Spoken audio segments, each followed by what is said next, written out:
लालू प्रसाद यादव बिहार के एक छोटे से गांव फुलवरिया से राजनीति के मजबूत स्तंभ कैसे बन गए। लालू सिर्फ एक राजनेता नहीं है, एक जननेता है।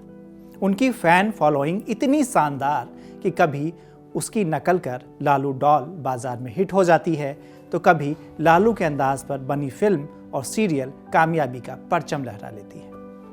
देश ही नहीं विदेशों तक में अपना डंका आखिर कैसे बजा लेते हैं लालू प्रसाद यादव की सेहत भले ही नासाज हो, पर वह उतनी ही चुस्ती से सियासत की हर दाव को जानते पहचानते हैं। आखिर कैसे एक साधारण सा बालक जो गांव में भैंसों को चराता है, पटना के छोटे से सर्वेंट क्वार्टर में जीवन जीता है, गरीबी में पलता बढ़ता है, वह गोपालगंज से रायसीना की राजनीतिक यात्रा आखिर कैसे कर लेता है। कौन सा ये हुनर है, कौन सा ये जादू है। आखिर लालू की दीवानगी लोगों के बीच अब भी जस की तस कैसे है। कौन सा ये मंत्र है, कौन सी वह सम्मोहन विद्या है कि मुंबईया फिल्म की हीरोइन से लेकर बिहार के सुदूर फारबिसगंज का होरी भी लालू का दीवाना है। लालू प्रसाद यादव के जीवन की अनसुनी कहानियां, एक साधारण बच्चे से असाधारण राजनेता बनने के किस्से और सफलता का छुपा राज बताएंगे। हम यह भी बताएंगे कि लालू ने भूतों का सामना कैसे किया, कैसे लालू प्रसाद की भाषा शैली के पीछे एक रेडियो नाटक का महत्व है, और यह भी कि बिना घड़ी वाले लालू के स्कूल में कैसे समय का हिसाब लगाया जाता था। देखिए हमारी यह विशेष श्रृंखला। यह किस्सा लालू का है।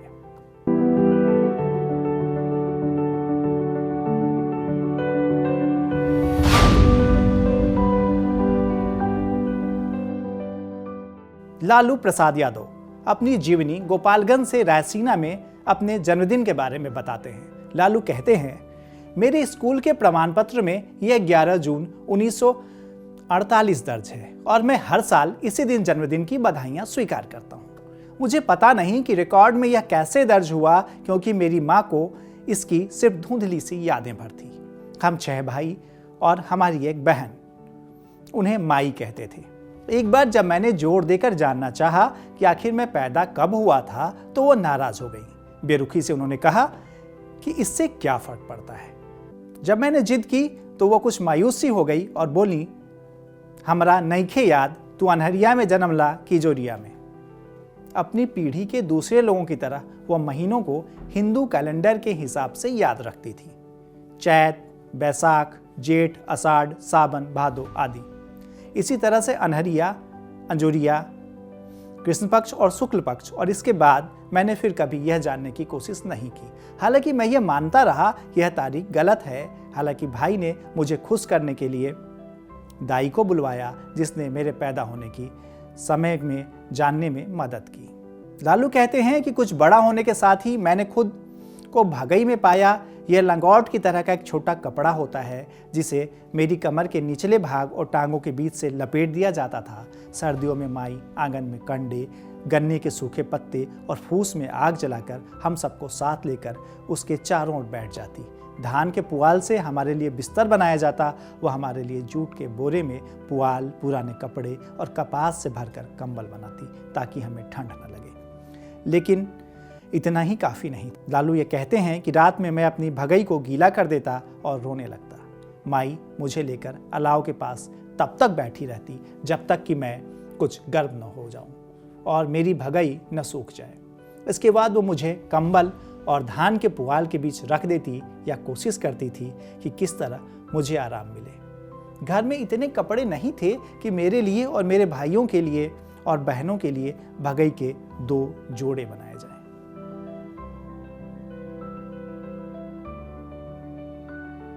अपने पिता के बारे में लालू प्रसाद यादव लिखते हैं कि मेरे पिता कुंदन राय ग्वाला थे और उनकी मजबूत कदकाठी थी।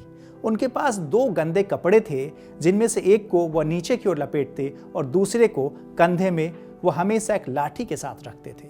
उनकी आवाज़ बेहद दमदार थी और वो जब चिल्लाते थे तो दूर दूर तक आवाज़ सुनाई देती थी। लालू प्रसाद छुटपन का किस्सा सुनाते हुए कहते हैं कि जब एक बार मैं बहुत छोटा था, तब मुझे हाथ से सिली गई बनियान मिली थी, लेकिन मैं तो रोज़ नहा नहीं पाता था और न ही नए कपड़े को धो पाता था, क्योंकि मेरे पास बदलने के लिए कोई और बनियान थी ही नहीं। मेरी मिट्टी से सनी 12 मासी पोशाक में जुए तक पड़ गई। मेरे दोस्त इंद्रासन, रामप्रीत, रामप्रवेश, नथुनी और कई अन्य की बनियान में भी जुएं पड़ गई थी। जुएं पकड़ना हमारे लिए समय काटने का खेल बन गया था। हम अक्सर बरगद के पेड़ के नीचे या बांस की झुरमुटों के बीच बैठकर इसका आनंद उठाने लगे। हम अपनी बनियानें उतार लेते थे और फिर जुए निकालकर उन्हें नाखूनों से दबाकर मार देते थे, जिसमें हमें बड़ा मजा आता था।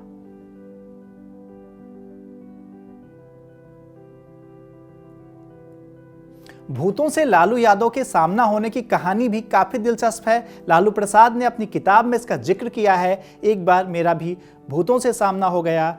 लालू यह बताते हैं, यह गर्मियों की चमकदार पूर्णिमा की रात थी।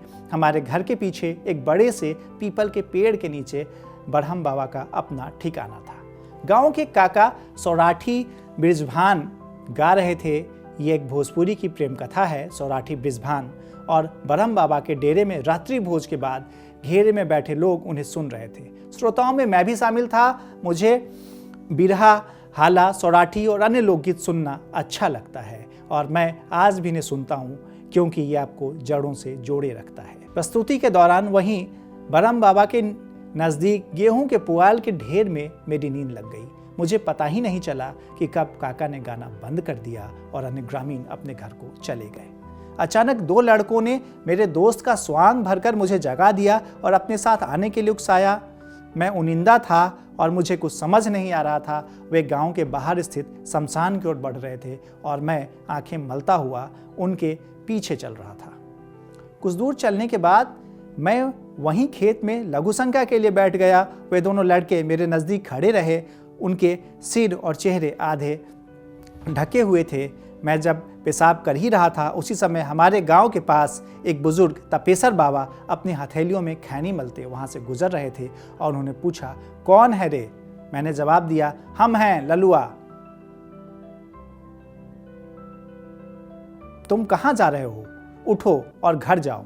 जैसे ही तपेसर बाबा के निर्देश देने के अंदाज में यह कहा, दोनों लड़के वहां से भाग गए। मैं घर लौट आया। अगले दिन सुबह उन दोनों दोस्तों के पास गया जो मुझे शमशान घाट ले जा रहे थे। उन्होंने दावा किया कि वे तो रात में अपने घर में सो रहे थे। यह सुनकर मैं भौचक्का रह गया और तुरंत तपेसर बाबा के घर गया। उन्होंने भी कहा कि रात में जिस जगह वह मुझे मिले थे वहाँ वह नहीं गए थे। उन्होंने कहा, मैं तो घर पर ही सो रहा था, मेरा तो दिमाग ही चकरा गया। लालू आगे कहते हैं, मैंने माँ को सारी बात बताई। वह बोली, जो लोग तुम्हारे दोस्तों का स्वांग भर कर आए वे भूत थे। बरहम बाबा ने तपेसर बाबा का रूप धारण कर तुम्हें बचाया है। मेरे बेटे, बरहम बाबा ने ही तुम्हें भूतों से बचाया है, वरना वे तुम्हें शमशान घाट ले जाकर मार भी सकते थे।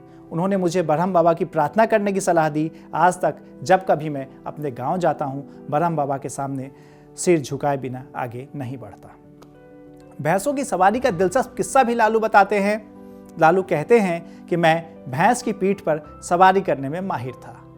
मेरे अधिकांश दोस्त पीछे से पीठ पर बैठते थे, लेकिन मैं भैंस का सामना सामने से किया करता था और उसकी सींगों को पकड़कर सावधानी से पकड़कर उस पर चढ़ जाता। इससे कोई फर्क नहीं पड़ता था। मुझे तब पता नहीं था, मगर यही पहला मौका था जब मैंने भैंस को उसकी सींग से पकड़ना सीख लिया था। लालू आगे कहते हैं कि हम लोग चिक्का, गिल्ली डंडा और कबड्डी जैसा स्थानीय खेल भी खेलते थे।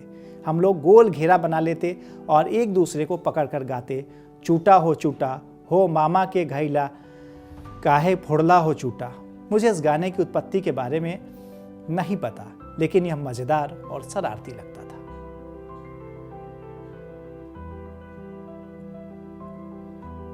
लालू जिस स्कूल में पढ़ते थे वहां उस दौर में घड़ी नहीं थी, पर स्कूल वालों ने समय पता करने का एक नायाब सा तरीका निकाला था। लालू प्रसाद इसके बारे में जिक्र करते हुए बताते हैं कि समय का पता करने के लिए हमारे पास घड़ी नहीं थी, लेकिन स्कूल के प्रशासन ने इस समस्या के निदान का अनूठा तरीका निकाला। हमारे स्कूल के पास निश्चित जगहों पर 2 गोलाकार गड्ढे थे। जब सूर्य आकाश में सीधी ऊंचाइयों पर नजर आता था तो इसकी किरणें एक गड्ढे के भीतर तक जाती थी और इसका मतलब होता था दोपहर होना। इसके बाद हमारे मास्टर साहब भोजन अवकाश के लिए घंटी बजाते और जब सूर्य की कुछ किरणें पश्चिम की तरफ चली जाती तो उस तिरछी किरण दूसरे गड्ढे पर पड़ती थी, तो इसका मतलब यह था कि स्कूल की छुट्टी का समय हो गया। और फिर घंटी बज जाती। हम छुट्टी की घंटी का इंतजार करते थे।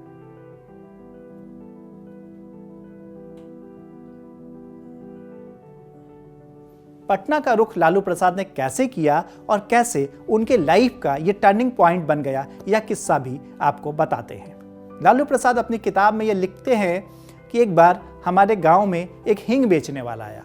उसने हींग का अपना झोला नज़दीक के कुएं के किनारे पर रख दिया। मैंने शरारतन उस झोले को कुएं में फेंक दिया। हींग बेचने वाले ने आसमान सिर पर उठा लिया और लोगों को मेरे घर ले आया। गुस्से से उन लोगों ने मेरी माँ से मेरी शिकायत कर दी। उन्हीं दिनों मुकुंद भाई गांव आए हुए थे। मेरी माँ मेरी शरारतों से तंग आ गई थी। उन्होंने उनसे कहा कि वो मुझे अपने साथ पटना ले जाएं और वहाँ मुझे पढ़ाएं और ठीक करें। मैं खूब रोया। मैं अपने गांव छोड़कर कहीं नहीं जाना चाहता था। मैं अपने दोस्तों और गाय गोरू को छोड़कर नहीं जाना चाहता था। मैं अपनी माँ से दूर नहीं जाना चाहता था। यह सोचकर मैं दुखी हो गया कि वहाँ नहाने के लिए तालाब नहीं होगा, सवारी करने के लिए भैंसें नहीं होंगी, चूसने के लिए गन्ना नहीं होंगे, चोर सिपाही खेलने के लिए दोस्त नहीं होंगे, आम अमरूद और जामुन के पेड़ नहीं होंगे, सोठा बिढ़ा होली और चैता गाने वाले दोस्त नहीं होंगे। मैंने माँ से गुजारिश की कि मुझे अपने साथ ही रखे और मैंने वादा किया कि आगे मैं उन्हें कभी परेशान नहीं होने दूंगा। मैंने मुकुंद भाई से भी गुजारिश की, लेकिन उन्होंने इनकार कर दिया। वह मुझे अपने साथ पटना ले गए। मुकुंद भाई रोजाना 11 आना यानी करीब 60 पैसे कमाते थे। फार्म हाउस के नए बछड़ों को दूध पिलाना उनका काम था। वो रोज सुबह शाम बड़े से बर्तन में दूध लेकर बछड़ों को पिलाते। वह बछड़े को दूध पिलाने जाते और मुझे भी देते। उन्होंने मेरे लिए एक पतलून और शर्ट खरीदी। मेरा दाखिला शेखपुरा के उच्च प्राथमिक स्कूल में करा दिया गया। यह वेटनरी कॉलेज परिसर में मुकुंद भाई को मिले कमरे यानी चपरासी क्वार्टर से कुछ मीटर की दूरी पर ही स्थित था। लालू कहते हैं कि क्योंकि मैं जल्दी ही खाना बनाना, दूध उबालना, बर्तनों को साफ करना सीख लिया था, मुझे इन कामों में आनंद आता था। बाद में मेरे 2 और भाई मंगरू और महावीर भी मुकुंद भाई के साथ वेटनरी कॉलेज में दैनिक वेतन पर काम करने लगे।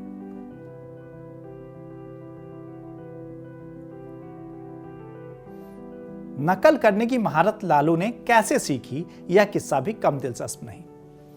लालू कहते हैं, मुझे पता नहीं कि मैंने कैसे दूसरों की नकल करने की कला सीख ली, लेकिन मैं इसमें माहिर था। मेरे दोस्त और हमारे कुछ शिक्षक मेरे प्रदर्शन का आनंद उठाते। गांव और स्कूल में चोर सिपाही का खेल करते करते मैंने अभिनय सीख लिया। हमारे स्कूल में एक बार बीएमपी सभागार में शेक्सपियर का नाटक मर्चेंट ऑफ वेनिस का प्रदर्शन हुआ। मैंने साइलॉक की भूमिका निभाई। दर्शकों में मौजूद बीएमपी के अधिकारी, स्कूल के शिक्षक और वेटनरी कॉलेज के निवासियों ने मेरे प्रदर्शन को काफी सराहा। बीएमपी कमांडेंट ब्रजनंदन बाबू ने मुझे सर्वश्रेष्ठ अभिनेता का पुरस्कार दिया। मेरे शिक्षक गोरखनाथ जी और नागेंद्र नाथ वर्मा ने मेरी पीठ थपथपाई और मेरा हौसला बढ़ाया। यह उन क्षणों में से था जिन पर मैं गर्व करता हूँ। मुझे एहसास हुआ कि मैं लोगों को हंसा सकता हूँ जब लोगों को मेरी बातों में आनंद आने लगा। लालू अपनी खास भाषा शैली के कारण ही पसंद किए जाते हैं। इसकी कहानी बताते हुए लालू कहते हैं, उन दिनों आकाशवाणी से प्रसारित होने वाला भोजपुरी धारावाहिक लोहा सिंह भोजपुरी भाषियों के बीच खासा लोकप्रिय था। यह नाटक रामेश्वर सिंह कश्यप ने लिखा था और खुद उन्होंने लोहा सिंह की भूमिका निभाई थी। काल्पनिक चरित्र लोहा सिंह ब्रिटिश जमाने का रिटायर्ड फौजी जवान था। वो इस नाटक का नायक था। वो अपनी पत्नी खदेरन की मदर कहकर उसे संबोधित करता था, अपनी पत्नी को, और उसने अजीब सवाल करता था। यह उनका संवाद, ओ खदेरन को मदर, जब हम काबुल का मोर्चा में था नू, लोगों के बीच काफी लोकप्रिय हो गया था। जैसे ही वो अपना संवाद शुरू करता, लोग गोंद की तरह रेडियो से चिपक जाते और हंसते हंसते लोटपोट हो जाते। प्रीतिसत्तात्मक समाज कैसे महिलाओं का मजाक बनाता है, यह भी उसका उदाहरण था। मैं इस घटनाक्रम का जिक्र हमेशा समाज की स्थिति को रेखांकित करने के लिए कर रहा हूं, जहां महिलाओं को कमतर समझा जाता है और स्थिति को बदलने की जरूरत है। यहाँ कुछ संवाद हैं जो लोहा सिंह कहते थे। ओ खदेरन की मदर जानत बा मेहरारू के मूछ कहना होला और मर्द का माथा के बारे में कहे जाला। इसके बाद वो इसका कारण बताने लगते। सुन ला मेहरारू लोग जबान से काम लेला, यह से मूछ झड़ जाला और मर्द लोग दिमाग से काम लेला, यही से कपार के बार झड़ जा रेला। मैंने लोहा सिंह के संवादों को याद कर लिया, ये लालू कहते हैं, और जब भी लोग कहते थे मैं हूबहू उनकी तरह ही से प्रस्तुत करता। लोहा सिंह के संवादों को प्रस्तुत करने में मेरी क्षमता ने मुझे शिक्षकों, बीएमपी अधिकारियों, छात्रों और दोस्तों के बीच सबसे अच्छा मनोरंजन करने वाला बना दिया। रेडियो से शाम से एक निश्चित समय पर लोहा सिंह का प्रसारण होता था। लोग रेडियो चालू करने के लिए उस पल का इंतजार करते, लेकिन ये मुझे जब भी देखते तो मुझसे लोहा सिंह के संवाद बोलने के लिए कहते और मैं उन्हें कभी मायूस नहीं करता था। तो ये कुछ किस्से थे लालू प्रसाद की जिंदगी से जुड़े हुए। आपको यह किस्सा कैसा लगा कमेंट कर जरूर बताएं। आपके कमेंट हमारे लिए प्रेरणा का काम करती हैं। सूचना हम यह भी आपको दे दें कि अगर आपने अब तक दर्श न्यूज का पेज फॉलो नहीं किया है तो उसे फॉलो कर लें और यूट्यूब को सब्सक्राइब करके घंटी जरूर बजा दें। यह सूचना समाप्त होती है, फिर मिलेंगे कुछ नए किस्सों के साथ। तब तक मुझे यानी विवेक चंद्र को दीजिए इजाजत।